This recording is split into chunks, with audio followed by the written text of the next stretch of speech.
और अब बात करेंगे पश्चिम बंगाल की। आज सुप्रीम कोर्ट में जब पश्चिम बंगाल में वोटर लिस्ट के स्पेशल इंटेंसिव रिवीजन यानी एसआईआर पर सुनवाई हुई तो मुख्यमंत्री ममता बनर्जी ने खुद ही सुप्रीम कोर्ट में अपनी बात रखी और चुनाव आयोग पर वोटर लिस्ट से नाम हटाने का आरोप लगाया। सुप्रीम कोर्ट में ममता बनर्जी ने कहा कि वे न्याय के लिए अदालत आई हैं। उन्होंने यह भी आरोप लगाया कि उन्होंने चुनाव आयोग की तमाम फैक्ट्स बताए थे लेकिन उन्हें नहीं सुना गया और इस पर सीजेआई ने यह भी साफ किया कि आपकी नई याचिका में कुछ नए मुद्दे जरूर हैं लेकिन जो बातें आप कह रही हैं वे आपके वकील पहले ही अदालत के सामने रख चुके हैं।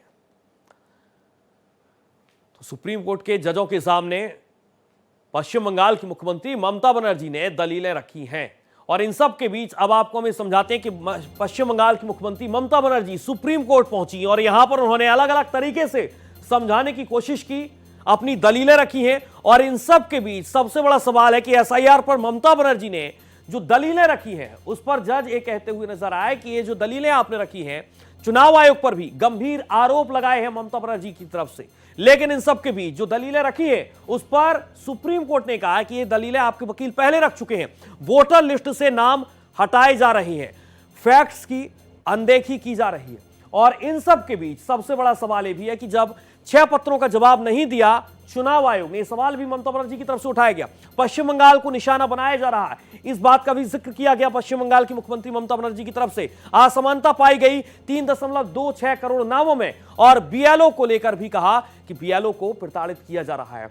फसल कटाई के कारण कई लोग बाहर हैं, यह सवाल भी यहां पर ममता बनर्जी की तरफ से उठाया गया। चुनाव आयोग व्हाट्सएप कमीशन बन गया है जो साफ तौर पर बीजेपी के इशारे पर काम कर रहा है और ये तमाम बातें सुप्रीम कोर्ट में पश्चिम बंगाल की मुख्यमंत्री ममता बनर्जी की तरफ से कही गई, जिस पर सुप्रीम कोर्ट के जजों का भी ये कहना है कि जो बातें आप ये कह रही हैं वो आपके वकील पहले ही दलीलें रख चुके हैं, आपके पास नया क्या है इसके बारे में आप बताइए। और इन सब के बीच पूरे मामले को लेकर दिल्ली से संवाददाता गोपाल कृष्ण जानकारी दे रहे हैं, आपको सुनाते हैं।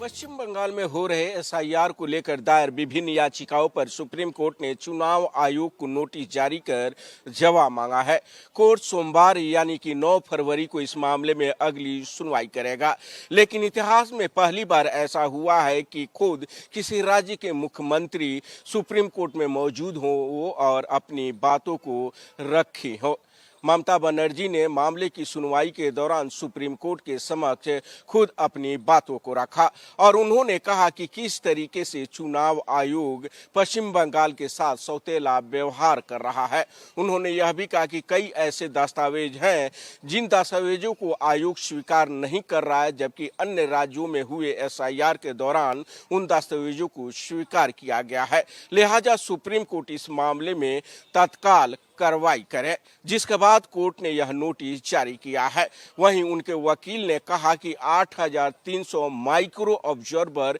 नियुक्त किया गया है और यह कहीं न कहीं इतिहास में पहली बार ऐसा हुआ है कि इस तरीके से माइक्रो ऑब्जर्वर को नियुक्त किया गया है। बीएलओ को लेकर के भी कई सवाल उठाए गए और कहा गया कि जो आत्महत्याएं कर रहे हैं उनका दोष उन पर मढ़ा जा रहा है। वहीं आयोग की तरफ से राज्य सरकार पर आरोप लगाया गया और कहा गया कि राज्य सरकार सहयोग नहीं कर रही है। अब देखना होगा सुप्रीम कोर्ट के नोटिस का आयोग क्या जवाब देता है और उसके बाद जब मामले की सुनवाई होगी तो सुप्रीम कोर्ट इस मामले में क्या आदेश देता है। भारत एक्सप्रेस के लिए कैमरा पर्सन आलोक सक्सेना के साथ गोपाल कृष्ण।